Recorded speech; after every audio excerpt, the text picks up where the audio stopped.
हम जानते हैं कि इस देश में लोकतंत्र की बात करने वाले, अभिव्यक्ति की आज़ादी की बात करने वाले लोगों की संख्या लगातार कम होती जा रही है। सच बात है, ऐसे लोग अब मुझे लगता है कि सेकुलरिज्म, धर्मनिरपेक्षता बीते कल की बात हो गए। और यह बात भी कह रहा हूं, जिस तरह से चुनाव परिणाम आ रहे हैं, मुझे नहीं लगता है कि इस देश में कोई संवैधानिक मूल्यों की स्थापना हो पाएगी आने वाले समय में। मैं साफ जानता हूं कि बहुत मुश्किल है, बहुत मुश्किल है। ऐसे में सिर्फ गुजारिश कर सकते हैं, माननीय सुप्रीम कोर्ट से गुजारिश कर सकते हैं, भारत सरकार से गुजारिश कर सकते हैं। आजाद हो गया, देखिए अब अब जो न्यूज पोर्टल्स हो गए, जो ओटीटी प्लेटफॉर्म्स हो गए, सबके लिए रेगुलेशन का आज आदेश जारी कर दिया गया। बिहार चुनाव जीतते ही आने वाले समय में वेबसाइट्स, न्यूज पोर्टल्स खोलना, फिल्में बनाना बेहद मुश्किल होता चला जाएगा। अब सरकारें जो चाहेंगी वैसी फिल्में बनेगी। वो वेब पर भी अपना अधिकार जता रहे हैं। तो दरअसल समस्या जो है वो बहुत गंभीर है। आज जस्टिस चंद्रचूड़ का जन्मदिन भी था। मुझे लगा था कि कम से कम अपने जन्मदिन के दिन वो ऐसा फैसला देंगे जो नजीर बने। बिल्कुल भी अर्णब गोस्वामी के जमानत के खिलाफ कोई, मैं तो नहीं था व्यक्तिगत तौर पे, मैं चाहता था जमानत मिले, लेकिन सेशन कोर्ट से मिले। ये रूल तो कम से कम फॉलो करना चाहिए था। उनको जो धारा लगी थी वो तो भले गैर जमानती थी, लेकिन उसमें सेशन 100% जमानत दे देता। क्या जरूरत थी सुप्रीम कोर्ट को ऐसे मामले में इंटरवेन करने की? इससे हाई कोर्ट की साख भी कमजोर हुई, सेशन कोर्ट की भी साख कमजोर हुई, वहां के सीजीएम सेशन जो थे उनकी, डिविजनल कोर्ट के, उनकी भी साख कमजोर हुई।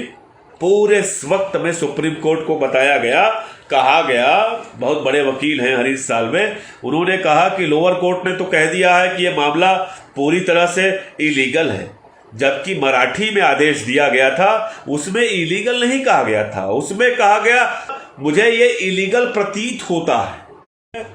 बहुत ज्यादा दुख देने वाला है होगी, और आने वाले समय में कुछ बेहतर हो सकेगा, क्योंकि सब के सब लोग निराश हैं, दुखी हैं, बहुत दुखी हैं, बहुत ज्यादा। और न्याय की स्थापना के लिए, न्याय को स्थापित करने के लिए बहुत ज्यादा हमारे जजेस ने, हमारी जुडिशरी ने बहुत त्याग किया है। सुप्रीम कोर्ट पर एक वक्त मुझे याद है किसी सोशल मीडिया पर लोग लिखा करते थे, अब खाली एक आस रह गई है सुप्रीम कोर्ट। एक चीफ जस्टिस ने तो अपना पूरा का पूरा धूल धूसरित कर दिया जाकर के राज्यसभा की सदस्यता लेकर के, और अब जो बचा है उसको तो बचा लीजिए मिलॉर्ड, जो थोड़ी बहुत आशा बची है उसको तो बचा लीजिए। यह देश जानता है कि जो पूरी की पूरी जुडिशरी है परिवारवाद पर चल रही है। यह जानता है देश कि अब सत्ता जो चाहती है वही जस्टिस बनते हैं, वही लोग जजेस बनते हैं। जिसको मन उसको आप ट्रांसफर कर दो, जिसको मन हटा दो। सरकार के खिलाफ डिसीजन आए तो आप कह दो कि बाहर जाओ। और मुझे आश्चर्य जस्टिस चंद्रचूड़ के लिए इसलिए होता है कि तमाम मामले ऐसे थे। शबरीमाला का मामला था जिसमें उन्होंने ऐसे डिसीजंस दिए, लगता था कि यार ये आदमी कितना न्यायिक व्यवस्था को समझने वाला है।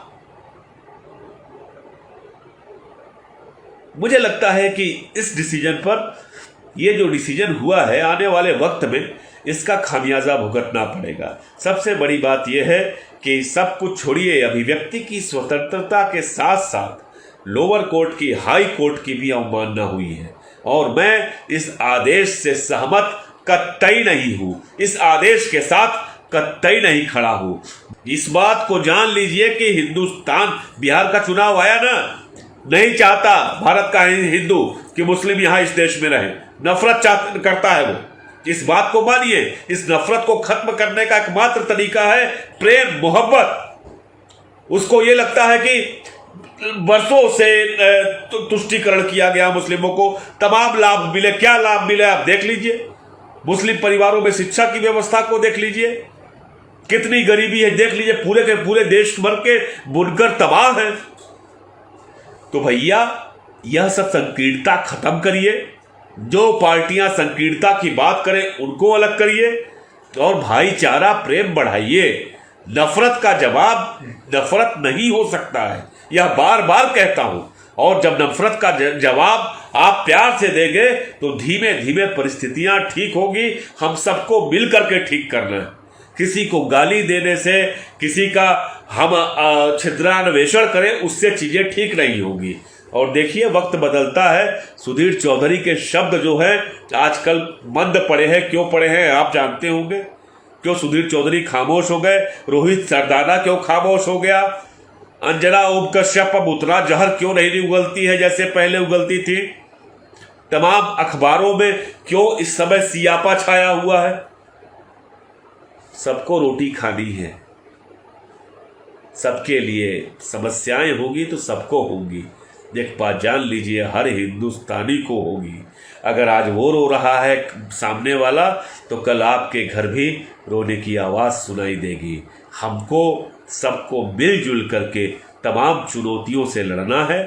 लड़िए और मर्यादा में रह के लड़िए, अपने लोकतांत्रिक मूल्यों के साथ लड़िए। और जान लीजिए कि इस देश में कोई ईश्वर है तो केवल हमारा संविधान।